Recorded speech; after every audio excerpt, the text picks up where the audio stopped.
दूसरा पार्ट ध्यान से देखेंगे। अध्याय 2 गणित विषय का अध्याय 2 रेखाएं और कोण। रेखाएं और कोण। बच्चों, यदि हम किसी कागज तल पर पेंसिल सुई की नोक रखते हैं और तल पर कागज पर बना निशान बिंदु कहलाता है। अगर किसी कागज को हम ऐसे नोक रखते हैं तो इसको हम क्या बोलेंगे? बिंदु। क्या बोलेंगे? बिंदु। बिंदु एक सटीक स्थान निर्धारित करता है। इसकी कोई लंबाई, चौड़ाई या फिर ऊंचाई नहीं होती। इतना इसमें लंबाई है, ना चौड़ाई है, ना ऊंचाई है। दो बिंदुओं से जुड़कर बनी लंबाई को रेखाखंड कहते हैं। अब दो बिंदु को मिला दिया तो इसे हम क्या बोलेंगे? रेखाखंड। यदि रेखाखंड एक ओर लगातार विस्तारित होते हैं इन्हें किरण, और जो दोनों ओर लगातार विस्तारित होते हैं उन्हें रेखा कहते हैं। देखिए, अगर लंबा विस्तार, लगातार विस्तार का मतलब होता है अगर तीर का निशान है इसका मतलब ये इधर आगे बढ़ेगी, इधर आगे बढ़ेगी, तो इसे बोलते हैं रेखा।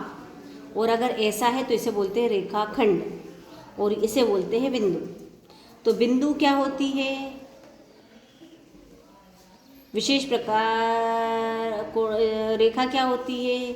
अच्छा, इसमें हमें दिया है कि बिंदु पढ़ना है, रेखाखंड, रेखा, किरण, कोण, कोणों की तुलना, घूर्णन, भुजाएं बनाना, विशेष प्रकार के कोण, कोणों को मापना, कोणों को बनाना, कोणों के प्रकार एवं उनके माप। अवधारणाओं को समझने एवं जीवन में उपयोग करने की क्षमता विकसित करने के लिए समझ के साथ पढ़ने की नितांत आवश्यकता होती है। साथ ही अपने अनुभवों से तुलना करने की भी ज़रूरत होती है। आइए पता लगाएं। स्टेपलाइजर कागज़ को कैसे स्टेपल करती है? ऐसा होता है ना, तो ये कोण को दिखा रहा है। हमारा कोण ऐसे ही होता है, ऐसे झुका हुआ सा, दो भुजाएं होती है, बीच में कोण बनता है। चर्चा करें।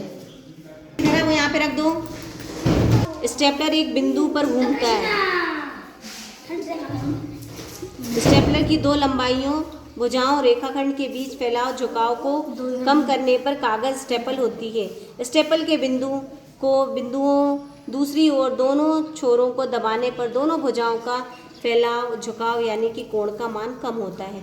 जब ये कोण समाप्त हो जाता है यानी शून्य हो जाता है तब कागज स्टेपल होते हैं। स्टेपल है, और इसकी ये वाली जो भुजा है और एक ये वाली जो भुजा है इसे बोलेंगे किरण। ये भी एक किरण, तो ये प्रारंभिक बिंदु है। और जब दोनों का मान शून्य होता है यहाँ पे तब स्टेपलर लगता है, और जब हम इसे खोल देंगे तो यहाँ कोण बन जाएगा। ये न्यून कोण का एक उदाहरण है। इन दोनों भुजाओं के बीच में यहाँ पे न्यून कोण बन रहा है। प्रश्न क्रमांक 1 से 6 तक पहला प्रश्न है, आकृति ABCD में कितने रेखाखंड हैं? तो 3 रेखाखंड हैं। एक, ये 2 और ये 3।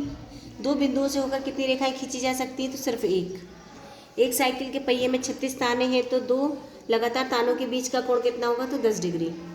सामान्यतः किसी भी पेड़ की दो टहनियों के बीच बनने वाला कोण होता है न्यून कोण।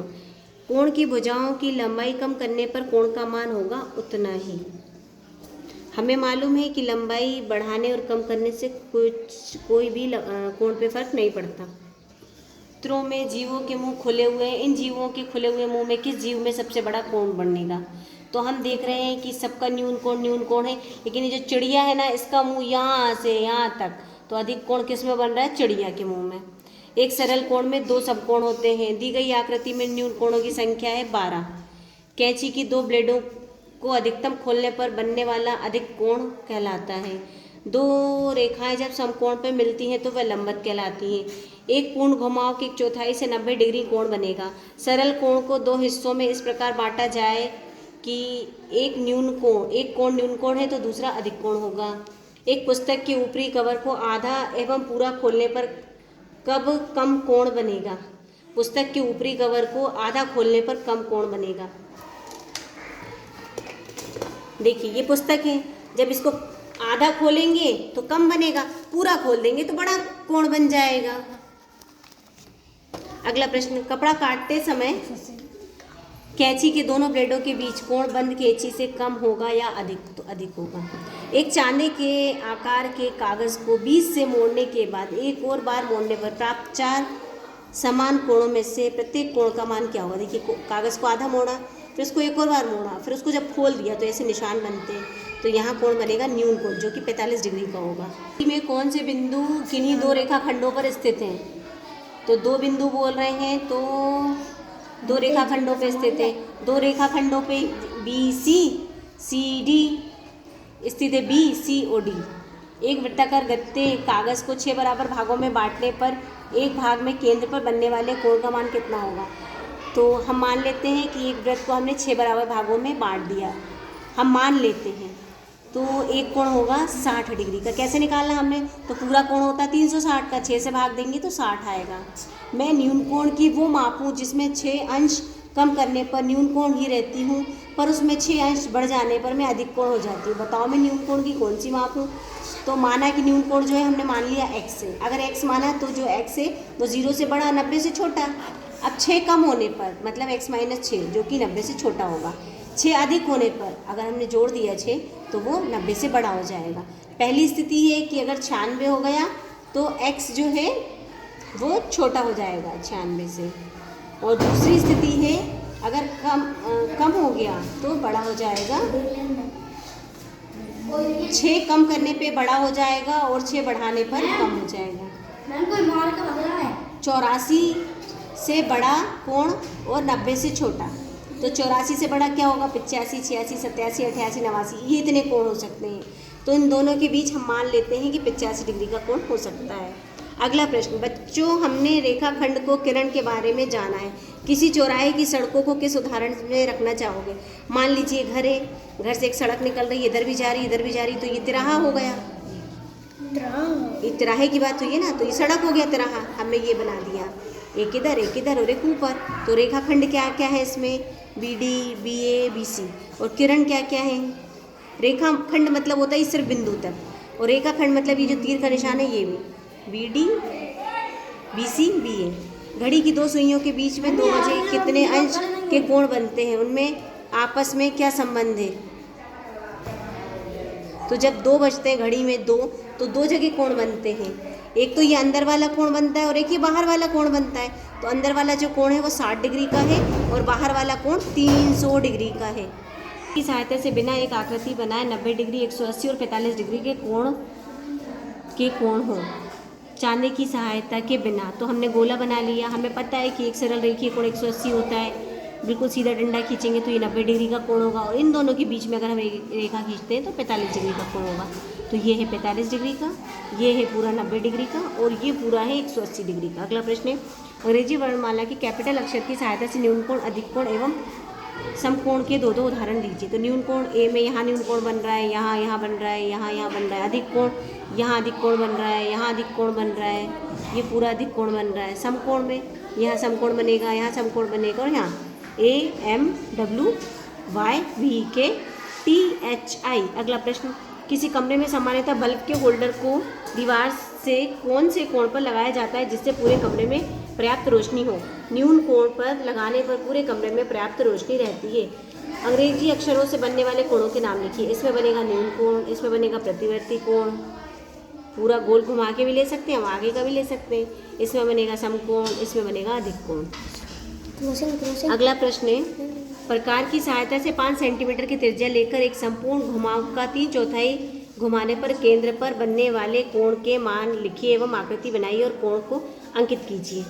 देखिए ये 5 सेंटीमीटर इतना होता है, अगर हम गोला बनाएंगे तो इतना बड़ा बनेगा जो कि हमारे प्रश्न ढक जाएंगे। तो हमने ये 5 सेंटीमीटर की रेखा खींची और मान लिया कि ये 5 सेंटीमीटर है, और यहाँ पे हमने रख के और प्रकार को घुमा के पूरा एक गोला बना लिया है। 2 कोण बन रहे हैं, एक अंदर की तरफ और एक बाहर की तरफ। अंदर की तरफ जो कोण बन रहा है वो बन रहा है 90 डिग्री का, और ये बाहर वाला जो कोण बन रहा है QOP, ये बाहर वाला ये बन रहा है 270 डिग्री का।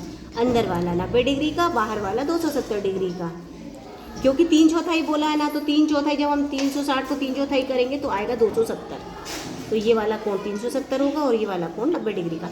एक आकृति बनाइए जिसमें न्यून कोण, एक समकोण, 2 अधिक कोण, उनके बीच को अंकित कीजिए और उनकी माप भी लिखिए। तो हमने एक ये षटभुज बनाया है।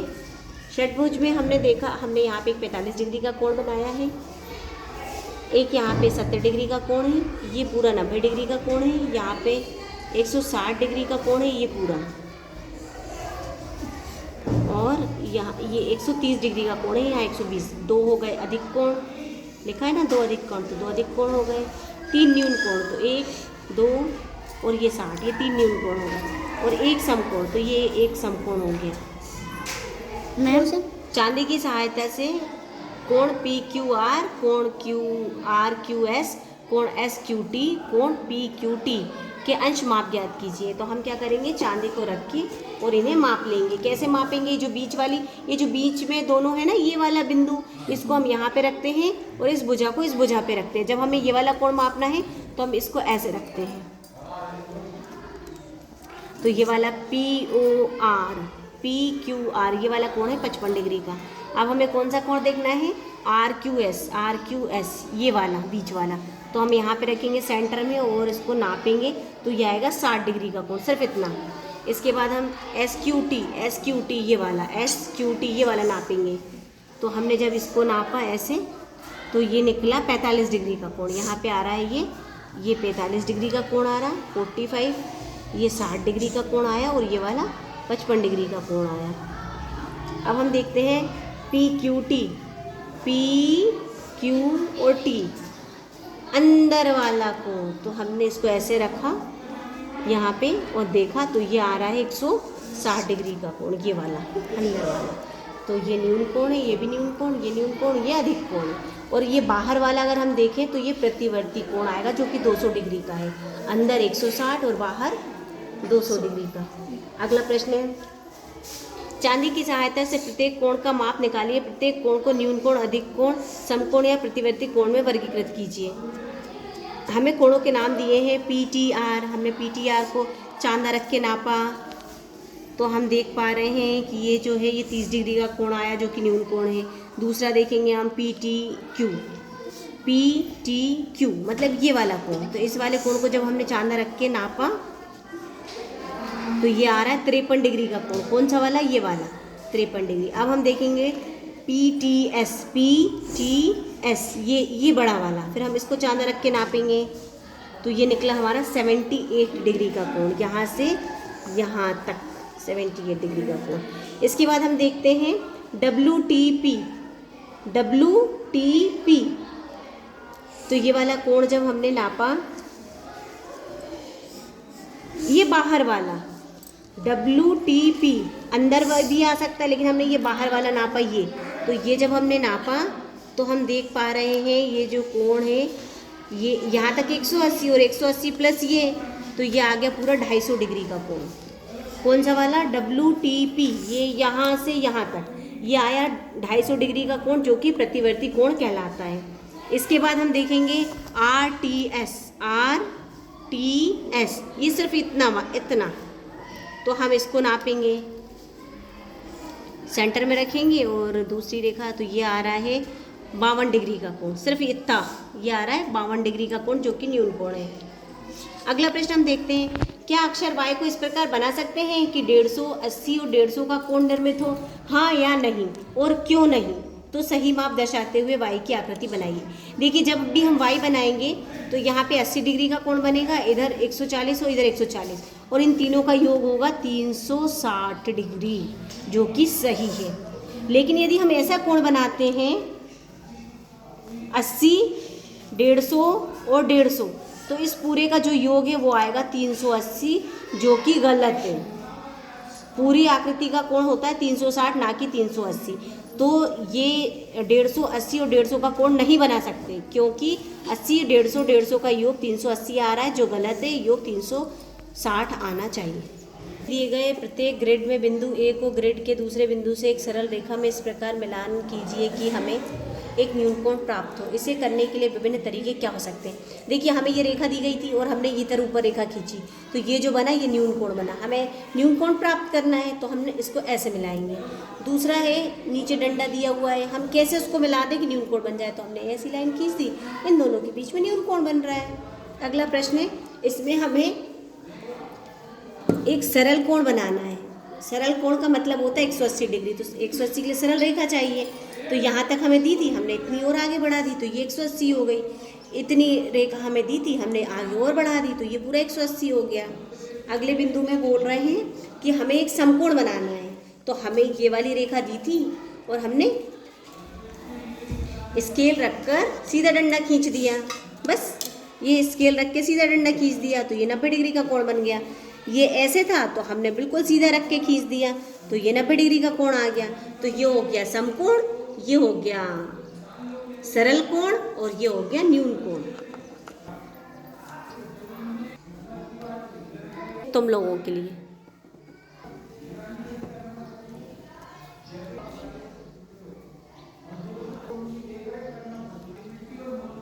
ये हमारा सेकेंड चैप्टर कंप्लीट हो गया।